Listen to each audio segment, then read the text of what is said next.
Bonjour et merci de nous suivre sur On ne vous demande pas d'y croire. Alors vous voulez sûrement tout savoir sur la naturopathie. Alors ça tombe bien, mon invité est justement là pour ça. Nathalie Caron, bonjour. Bonjour Philippe. Et merci d'avoir accepté mon invitation.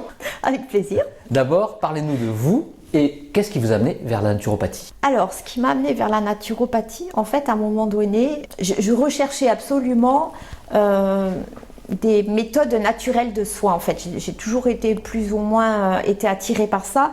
Tout d'abord, ça commençait plutôt par la cuisine. D'accord. Donc, comment s'alimenter sainement, à faire des recherches, qu'est-ce qui était le mieux, voilà, le bio, pas bio, un régime, pas régime, etc. Et petit à petit, ça m'a amené vers la naturopathie, c'est-à-dire que la naturopathie, en fait, ça englobe beaucoup de choses. Ouais. Ça va être la phytothérapie, l'aromathérapie. En fait, ce sont des techniques naturelles de soins. D'accord. Alors qu'est-ce que c'est la naturopathie en général? Je dirais que la naturopathie, c'est plutôt... Quelle est la philosophie de la naturopathie? La philosophie, c'est d'abord de ne pas nuire au corps et de rester le plus naturel possible. Après, on n'est pas des intégristes. D'accord. S'il faut d'autres thérapies, l'allothérapie, on le fait, quoi. Voilà, mais dès qu'on peut, ça va être la phytothérapie. Alors qu'est-ce que vous utilisez? Moi, je travaille avec beaucoup de plantes, des plantes adaptogènes. Alors, les plantes adaptogènes, ce sont des plantes qui vont aider le corps en fait à reprendre certaines capacités à lutter contre le stress. Mais quand je parle de stress, c'est tous les stress, quoi. Ça veut dire peut-être les stress de pollution et en fait tous les stress. Voilà. Et ces plantes ont l'intelligence en fait d'agir là où il faut, ni trop ni pas assez. C'est une espèce de conscience de plante en fait. Mais voilà, ça peut être l'olivier tout simplement, est une plante adaptogène. On s'en sert comme antibiothérapie, comme régulateur de l'hypertension, pour réguler les flores intestinales. Enfin, c'est une plante magique. Est-ce que vous utilisez toutes ces plantes pour vous? Est-ce que vous les avez testées? Ah oui. Moi, je me soigne comme ça. Je mange le plus naturellement possible, c'est-à-dire le moins raffiné possible. Bon, je cuisine, mais on peut cuisiner très simplement, pas besoin d'avoir... Tant que les produits sont le moins transformés, en fait, c'est mieux pour le corps. Le plus bio possible aussi, puisque bon, les pesticides, on le sait maintenant, c'est très nocif. Bien sûr. Est-ce que c'est considéré comme de la médecine, la naturopathie? Je dirais non, c'est plutôt... je ne vais pas dire médecine, parce qu'on n'a pas le droit de dire médecine. Oui, voilà. Non, mais on parle de médecine ayurvédique, la médecine chinoise. Voilà, alors il peut y avoir aussi de ça, mais ce serait des soins plutôt alternatifs. Voilà, des techniques alternatives de soins, je dirais. Vous ne vous substituez pas à la médecine? Non. Et d'ailleurs, si un patient vient, on ne touche pas son traitement médical. S'il y a un souci avec son traitement, c'est à lui en parler avec son médecin. Nous, on n'enlèvera jamais un traitement. Par contre, on peut améliorer, apporter du confort et puis traiter beaucoup de pathologies quand même. Alors justement, quelle pathologie on peut traiter? Alors actuellement, ce dont souffrent la plupart des gens, c'est le stress, bien sûr. Le stress, mais aussi les problèmes digestifs. Ah. Et je dirais ça, c'est la base aussi de stress, d'une mauvaise alimentation, de la vie qu'on mène. Des fois un petit peu trop speed, on ne prend pas assez le temps aussi de se retrouver soi. Parce que la naturopathie, en fait, c'est ça, c'est autant de... La différence avec la médecine, je dirais allopathique, c'est que par exemple, vous avez mal à l'estomac, votre médecin va vous donner un cachet pour l'estomac. Nous, on va faire une vraie recherche. D'abord, on va essayer de trouver la source. Quel est le problème? Parce que d'abord, on sait maintenant que tout mot vient d'abord prend naissance, je vais dire, dans l'émotionnel. Et puis ensuite, voilà, donc on va essayer de traiter ça, le terrain, savoir pourquoi on a mal à l'estomac et essayer de réguler en fait et de régler le problème à sa source. Parce que l'idée, c'est pas de prendre quelque chose pendant un temps et que ça revienne, c'est de régler le problème vraiment. Donc on travaille sur la cause. Sur la cause. C'est assez similaire à la médecine ayurvédique et la médecine chinoise. Peut-être, oui. Ça, elle vient d'où? Alors, dans ce que j'étudie, on étudie beaucoup ce que les peuples ancestraux utilisaient. Mais est-ce que c'est européen, c'est américain, c'est chinois? On ne sait pas. La médecine chinoise, on sait qu'elle vient de Chine. La médecine ayurvédique, ça vient d'Inde. Je pense qu'à la base, c'était américain. Est-ce qu'elle est reconnue en France au niveau de la médecine allopathique? Alors, ça va dépendre des médecins, en fait. On n'est pas reconnu, dire voilà, on va pas être remboursé, etc. Mais il y a des médecins maintenant qui viennent de plus en plus à la phytothérapie parce qu'ils s'aperçoivent quand même qu'il y a beaucoup moins de nuisances, beaucoup moins d'effets secondaires sur le corps. Et est-ce qu'il y a des pays où cette médecine est bien plus reconnue, remboursée? Alors je suis pas certaine, mais je pense qu'en Allemagne, ils sont déjà beaucoup plus avancés que nous là-dessus. Je sais qu'il y a des cliniques où on ne pratique que ce genre de médecine naturelle. Parce qu'on parlait souvent de la Suisse qui était toujours un petit peu en tête sur la médecine, les médecines alternatives, sur des études de la vie après la mort, toutes ces choses un peu mystérieuses pour nous. Pas à ma connaissance, mais peut-être. Bon, la Suisse et l'Allemagne. C'est pas loin. Ah oui, est-ce que vous faites appel à d'autres pratiques pour rechercher la cause, genre l'hypnose? Ça peut aider. Ça peut aider. Ouais. Oui, ça peut aider. Bon, alors, moi, je pratique pas spécialement l'hypnose, mais on peut aussi, un naturopathe va se envoyer le patient chez d'autres personnes aussi, se faire aider, ostéopathie, l'hypnose, tout ce qui peut aider en fait à trouver la cause en fait. Hein, mais ça peut être, c'est très varié. Hein. Après, on est amené aussi à faire des points de réflexologie. Ah voilà, donc c'est un peu comme la médecine ayurvédique où il y a aussi les massages. Voilà. Ça englobe pas mal de domaines. Oui. Donc qu'est-ce qu'il y a comme domaine donc alors? Alors, réflexologie, donc phytothérapie, aromathérapie, je l'ai dit. Après, des pratiques de relaxation, de méditation aussi. D'accord. Parce que c'est important de se recentrer. Je pense que c'est aussi pour ça qu'il y a beaucoup de gens aujourd'hui qui sont un peu... pas bien parce qu'on a besoin de se reconnecter à soi. C'est le mal du siècle. J'allais dire le mal occidental. Exactement. C'est ça. Et à votre avis, ça va se développer? J'espère, oui, parce que je pense qu'il y a de plus en plus quand même de scandales par rapport aux médicaments. Les gens sont plus frileux par rapport à l'allopathie. Je pense qu'il y a une vraie prise de conscience et de recherche sur les produits naturels, ce que peuvent nous apporter les plantes, quoi. En plus, on sait quand même aujourd'hui que beaucoup de molécules sont faites par rapport... On a copié les molécules de plantes. D'accord, bah oui. À part que le corps reconnaît, c'est-à-dire un scientifique, lorsqu'il va étudier par exemple ou créer un médicament à partir d'une molécule de plante, il va recréer la même. Pour lui, elle est identique en laboratoire, le corps va la reconnaître. Ah bon. C'est impressionnant. Par exemple, je donne un exemple parce que moi ça m'a toujours marqué, la prêle ou le sol blanc. En fait, c'est ce qui correspond à l'aspirine. On sait que l'aspirine peut, sur certaines personnes, engendrer des problèmes gastriques, jusqu'à faire un ulcère gastrique. Et bien la prêle ou le sol blanc, en fait, cette molécule est protectrice de la muqueuse gastrique. Donc, et c'est exactement la même chose. Et où trouve-t-on la prêle? La prêle, on la trouve dans les prés. Non. Je ne connais pas cette plante. C'est une plante qu'on trouve. Après, voilà, on va peut-être pas aller l'accueillir. Il y a des gélules. Ah, voilà, il y a des gélules. Oui, il y a des gélules de prêle. Donc tout est en gélule. Alors, soit en gélule, soit en huile essentielle. Les tisanes aussi, ça marche bien. Puis c'est agréable. Voilà. Alors comment ça se passe quand quelqu'un vient et vous dit voilà, j'ai des problèmes à l'estomac, qu'est-ce que vous me proposez pour pouvoir réparer ça? Alors une consultation d'abord chez le naturopathe. La première consultation est assez longue, elle dure 1h30. Parce qu'on remplit la fiche, ce qu'on appelle la fiche d'anamnèse. Et en fait, c'est un bilan. On va poser des questions à la personne sur ses antécédents familiaux, personnels, sur ses problèmes ou pas émotionnels, sa façon de s'alimenter. Enfin, en fait, on fait vraiment un bilan sur tout, sur ce qu'elle a eu, pas eu comme maladie, même etc. sur ses problèmes au jour J, s'il lui arrivait quelque chose. Au jour J, à tous les niveaux. Donc c'est pour ça que c'est un peu long, on remplit cette fiche, parce qu'en fait, ça nous permet de voir, de cibler davantage de choses, parce que parfois on va dire tiens, il y a ce mot-là, et en fait c'est tout ce qu'on reborde. Enfin, je veux dire, il y a un lien, ou pas toujours, mais ça nous permet de cibler bien la personne. Et après, vous avez un suivi? Et après, on a un suivi, donc on va prescrire, si c'est nécessaire, conseiller la personne sur un régime alimentaire, parce que là, j'insiste, c'est super important, ce qu'on avale, ce qu'on mange. Ouais. Et puis après, il y a un suivi, on peut accompagner les gens, se voir 1 fois par mois, voire plus, selon. Après, prodiguer aussi des soins en réflexologie, des massages énergétiques. D'accord, le massage énergétique aussi, c'est compris là-dedans? Oui. Ça fait partie Oui. de cette médecine, entre guillemets pour tout le temps. Médecine naturelle. Voilà, médecine naturelle. Oui, oui, bien sûr, parce que quand je dis qu'on prend l'individu dans sa globalité, c'est qu'on n'est pas juste des os, de la chair, quoi. C'est aussi ce qu'on est réellement, c'est-à-dire aussi un être énergétique, aussi un être spirituel. Enfin, c'est le tout.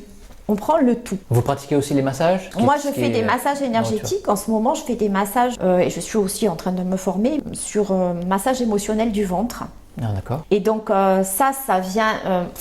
après, j'ai associé d'autres formations aussi qui viennent de la médecine chinoise. Et en fait, c'est, comment dire, on réharmonise certains organes entre eux et ça agit vraiment sur l'émotionnel. D'accord. Voilà, par exemple, le cœur et l'intestin grêle, ça va agir sur la joie ou peut-être les gens qui sont des fois un peu surexcités. Et d'autres endroits, ça va être sur les peurs, sur les gens qui ont tendance à ruminer beaucoup, vous voyez, petit vélo dans la tête, les choses comme ça. D'accord. Vous avez une carte des organes et à quoi ils correspondent? Voilà, oui, j'ai eu une formation pour ça et donc voilà, alors c'est pas le massage en profondeur du ventre, mais c'est un massage où on pose l'intention de ce qu'on souhaite faire, c'est-à-dire réharmoniser les organes et disperser si c'est la peur, la colère, la frustration, les choses comme ça. Vous le sentez? Vous pensez avoir des dons de magnétiseuse? Je pense que tout le monde a ça. Ouais. Après, il faut développer, travailler pour le ressentir de plus en plus. Mais ça se travaille en fait. Ah, ça se travaille. Ouais. Et ce qui est très intéressant, c'est ce que les gens vous racontent après. Ça, c'est impressionnant. Moi, je suis toujours bluffée.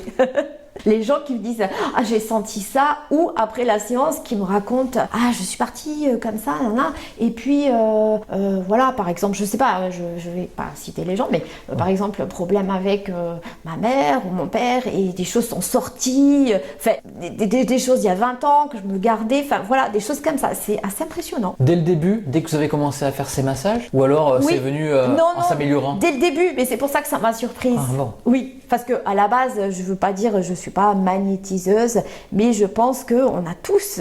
Et à partir du moment où on pose l'intention, ça se fait. C'est ça aussi quand on dit prendre l'être dans sa globalité, c'est qu'on est des grands émetteurs d'énergie. D'accord. Alors quand la cause, elle est, on va dire la cause, ça peut être quelqu'un qui est surmené, qui travaille beaucoup, peut s'arranger pour lever un peu le pied, on va dire. Mais si la cause, elle est extérieure, ça peut être un problème amoureux, quelqu'un qui est harcelé par quelqu'un, comment vous allez réparer? En fait, si on agit comme ça déjà, Ouais. c'est peut-être quelqu'un qui a tendance à s'oublier. D'accord. Je veux dire, par exemple, quelqu'un qui sera en burn-out, quelqu'un qui a tendance à se faire harceler. C'est peut-être quelqu'un, à un moment donné, qui prend une posture particulière. Et je veux dire, on est là aussi peut-être pour faire prendre conscience à cette personne qu'il y a peut-être des choses à changer de positionnement. Parce que des fois, on est dans un schéma et on répète ce schéma, on ne sait même pas pourquoi, on se fait mal.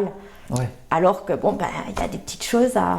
Donc là, c'est plus de la psychologie. Un petit peu aussi, oui. Mais je pense qu'après, quand on a ce travail de thérapeute, on développe l'écoute et le ressenti. Voilà, sans induire aux gens, on peut les amener à réfléchir. Eux, en fait, c'est un peu un travail de collaboration avec la personne. Ouais. Quelqu'un qui est hyper stressé, vous le soignez avec des produits ou alors pareil avec de la psychologie pour savoir quelle était la cause? Je vais dire un peu tout. Parce que on peut prodiguer déjà des soins énergétiques, mais aussi il y a des plantes qui agissent très bien là-dessus. Et puis peut-être orienter la personne vers des méthodes de relaxation, des choses qu'elle puisse faire à la maison, chez elle et aussi tout seul. Parce que dans l'idée, c'est que les gens soient autonomes. D'accord. C'est qu'ils se reconnectent à eux, mais qu'ils reprennent cette autonomie. Parce que je pense que vraiment la santé, c'est notre état naturel. Est-ce qu'en Corse, on a des plantes qui font un effet magique Déjà sur la santé? l'olivier. L'olivier, ouais. L'olivier, c'est magnifique. L'immortel. Ah, l'immortel, évidemment.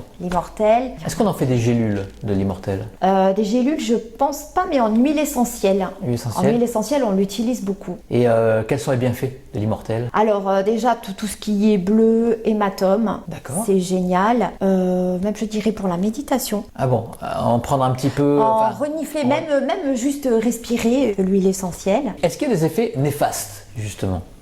Alors des effets néfastes, il peut y en avoir. Est-ce qu'il peut y avoir un surdosage?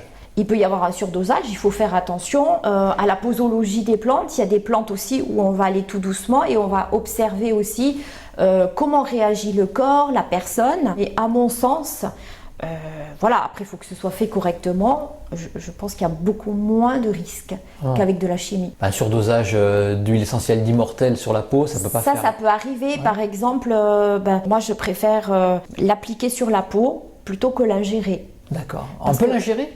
Oui, certaines huiles, on peut les ingérer. Par contre, il y en a certaines, il faut vraiment pas du tout le faire ou faire attention.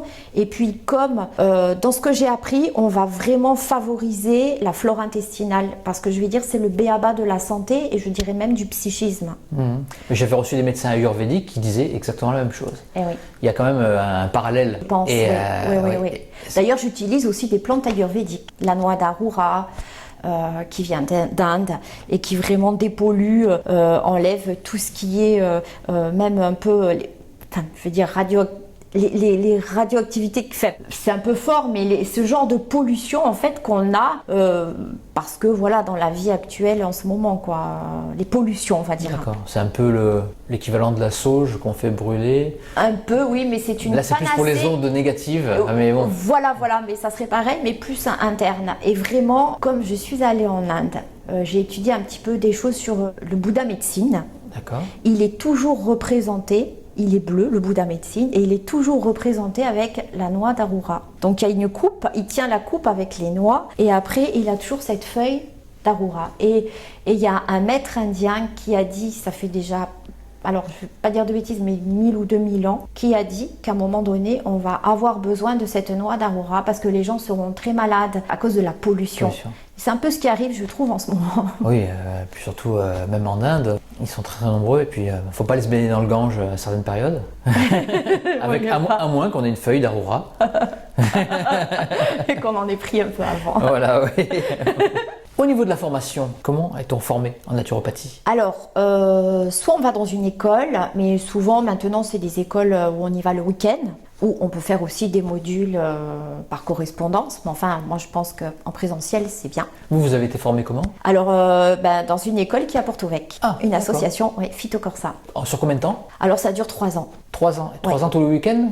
Non, c'est un week-end par mois, on fait des modules et puis des travaux, des devoirs qu'on rend, etc., des évaluations. Ah oui, comme à l'école en fait. Oui, comme à l'école, pour savoir notre connaissance. Et à la fin, il y a un diplôme, il y a quelque chose ? Alors il y a une certification. Voilà, c'est pas un diplôme qui est reconnu comme mais en France en ce moment, on se bat pour ça, mais j'espère que ça viendra. Il y a un mouvement quand même pour la reconnaissance, j'allais dire de la lithothérapie. On peut s'en servir aussi. Hein. Ah bon ? Dans le cadre, tout ce qui est naturel, on prend. Ah oui, bien sûr. Oui. Au même titre que le magnétisme. Voilà. C'est pareil. D'accord. En fait, vous servez un petit peu de tous les outils de médecine naturelle et les outils énergétiques. Oui, c'est ça. Et est-ce que vous avez une spécialité ? Moi, c'est plutôt beaucoup le conseil en nutrition. Le conseil en phytothérapie. La phytothérapie, c'est quoi ? Alors, c'est les plantes. C'est les plantes. L'aromathérapie, ça va être plus les huiles essentielles. Ouais. Et là, je compte faire une formation de Tien Shan. Alors, le Tien Shan, il faut expliquer. Alors, le Tien Shan, c'est de la réflexologie faciale et ça, c'est de la médecine chinoise. D'accord. C'est quoi ? C'est des massages sur le visage ? C'est des massages et on se sert de certains outils. Donc, il y a des petits râteaux, il y a des trucs, c'est des boules, il y a des petits picots et on va chercher les points sur le visage. D'accord. C'est des points d'acupuncture ? Oui, ça correspond à des méridiens. Mais ça, je vous en parlerai mieux après quand j'aurai. Oui. On fera une émission, mais spécialisée là-dessus. Super, génial. Ouais, mais il paraît que les résultats sont bluffants. Il n'y a aucune interdiction de mélanger toutes ces médecines Absolument pas. douces et énergétiques. Ouais. Vous utilisez tout et ça pose aucun problème ? Moi, j'aime bien avoir plusieurs outils et adapter. Après, selon aussi ce qu'attend la personne. Parce qu'il y a peut-être des gens qui ne veulent pas du tout le massage et qui vont venir juste chercher un conseil en nutrition déjà. D'accord. C'est beaucoup. Bien sûr. De savoir bien se nourrir. Est-ce que vous adaptez pour vous ces pratiques ? Oui. Oui ? Oui, parce que j'en suis intimement convaincue. Est-ce qu'on peut manger de la viande dans la naturopathie ? Bien sûr. Oui. Bien sûr, en quantité correcte. Je dirais après, n'importe quel abus, ça ne va pas le faire. Donc moi, je préconise beaucoup dans ce que j'ai appris, la chrononutrition. C'est quoi ? Alors la chrononutrition, c'est une façon de s'alimenter où on mange de tout, mais à des heures particulières. C'est pas manger très rapidement, manger très lentement. Surtout pas. Non, on prend le temps de mastiquer. Le repas, ça doit se passer comme tous les repas, tranquillement. On mastique, etc. Au calme, pas devant la télévision. Mais disons que la chrononutrition, en fait, on adapte l'alimentation au pic hormonal du corps naturel dans la journée. D'accord. C'est-à-dire que le matin, par exemple, le petit déjeuner, il va être plutôt gras, alors surtout pas sucré. Ça, c'est un gros problème pour les enfants. Oui. Quand on les voit manger ces céréales bourrées de sucre, c'est une catastrophe. Ils ont le coup de barre à 11 heures, la fatigue, et puis là, en fait, le corps, quand on se réveille, il fait le bilan de tout ce qu'il doit reprendre après la nuit, dans la journée, en nutriments, en fait. Oui. Et donc là, quand on fait donc le petit déjeuner, le pic d'insuline commence à monter et là, le corps a besoin de gras. D'accord. Donc œufs, fromage, ça peut être un peu de charcuterie, pas tous les matins, mais de temps en temps. Ok. Le midi, on peut encore manger du gras saturé, de la viande. Là, on a vraiment les enzymes qui sont faites pour manger de la viande, un peu de féculents et des légumes. Toujours pas de sucre. D'accord. Même pas en dessert. Même pas en dessert. Okay. ou très rarement, allez, on va dire. Après, on prend le goûter, la petite collation à 5 heures. Ça, c'est pour les enfants ou pour les adultes? Pour tout le aussi monde, pour les adultes. Et là, on prend le sucre, mais qui va être sous forme de fruits ou fruits secs, des noisettes, des oléagineux, tout ça. Et le soir, par contre, on fait très light, c'est-à-dire petit poisson gras ou blanc de poulet, et puis des légumes un petit peu bouillis, tout ça le soir. Parce que le soir, en fait, les enzymes du corps, à partir de 13 heures, elles commencent à se diminuer. Le corps, il rentre dans une phase où il va commencer à faire son nettoyage, je vais dire. Mais ça va être plus tard dans la soirée. Mais du coup, si le soir on mange trop, d'abord, peut-être dû le remarquer, on dort pas bien. Ouais. On n'est pas bien, on est lourd, etc. Parce qu'on n'a pas les enzymes nécessaires pour cette digestion. Mais est-ce qu'on a tous ce même rythme? Tous. Ouais. Oui. On a été créé pour ça. Je veux dire, à l'époque du chasseur-cueilleur, les gens mangeaient dans la journée, pas la nuit. On mange pas la nuit. On mange pas la nuit. Non, on mange pas la nuit. Non. Même un petit goûter. Non, même pas un petit goûter. Même pas. Même un fruit. Normalement, si vous mangez comme ça, vous verrez que le soir, vous êtes tranquille dans vos baskets. Alors qu'on fait beaucoup l'inverse, en fait. Et ça crée aussi les problèmes digestifs. Mais il vaut mieux éviter parce qu'en fait, le soir, il y a un système, on va dire, de fossoyage qui se met en place. En fait, le corps fait intervenir tout ce qu'il faut pour nettoyer le corps, les émonctoires qui vont être le foie, etc.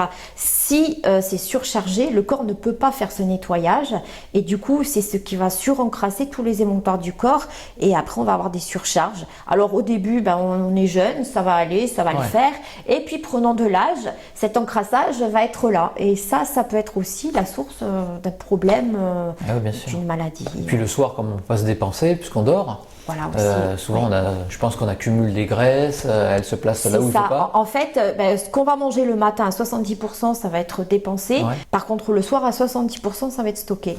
Donc, si on commence à manger charcuterie et tout le soir, ça ne va pas le faire. C'est pas bon. Après, il faut observer aussi une alimentation qui soit plutôt pas trop acidifiante, plutôt alcalinisante. Alors, qu'est-ce que c'est? Ce qui va être acidifiant, ça va être tout ce qui est protéines animales, c'est-à-dire fromage, viande rouge, mais même le poisson. Tout ça, c'est plus acidifiant. Certaines légumineuses, comme les pois chiches, les choses comme ça. Et par contre, on rétablit en fait cet équilibre avec des fruits et légumes frais, donc en quantité suffisante. C'est-à-dire que dans l'assiette, il va falloir quand même à peu près, 60 à 70% de fruits frais, de légumes frais, puisque les fruits, on va les manger à part, mais ça va compter dans la journée. Et est-ce que le soir, je vais parler pour moi, parce que des fois, je me prends un smoothie et c'est tout. Je prends plein de fruits. Je mets un peu de sucre, je mange que ça. Est-ce que c'est bon? Moi, je préconiserais ça plutôt à 5 heures. Ouais. Faut remonter. Mais à 5 heures, je prends rien du tout. On va essayer. Non, en plus, le soir, quand je dis petit poisson gras, c'est qu'il va y avoir, et aussi quand on va manger des légumes le soir, on va peut-être favoriser des huiles qui vont être à base d'oméga 3 comme cameline, l'huile de lin, les choses comme ça. L'huile d'olive, non? Non, celle-là, alors on peut un petit peu, mais ça va être plutôt pour le midi. D'accord. Eh oui, des petites choses comme ça, mais parce que les petites courgettes grillées avec un peu d'huile d'olive, moi j'adore ça. C'est très bon, ouais. Oui, tu peux savoir. Mais caméline, c'est une très bonne huile aussi. Elle a le mérite. Ça, je la connais pas, celle-là. Oui. Parce qu'en fait, le soir, alors ça va être un apport d'oméga 3 et le corps en a besoin le soir. Donc en fait, on respecte vraiment ce que le corps a besoin. Est-ce que vous utilisez l'astrologie? Je fais de la numérologie karmique. Ah, ça je savais pas. Tibétaine. Ça m'intéresse aussi, ça. Oui. Ça fait partie du pack. Alors, parlez-moi de la numérologie alors. Comment ça se passe? Alors, la numérologie karmique tibétaine, donc c'est fondé sur le fait qu'on parle de réincarnation. Ok. Donc vous y croyez? Oui. Ok.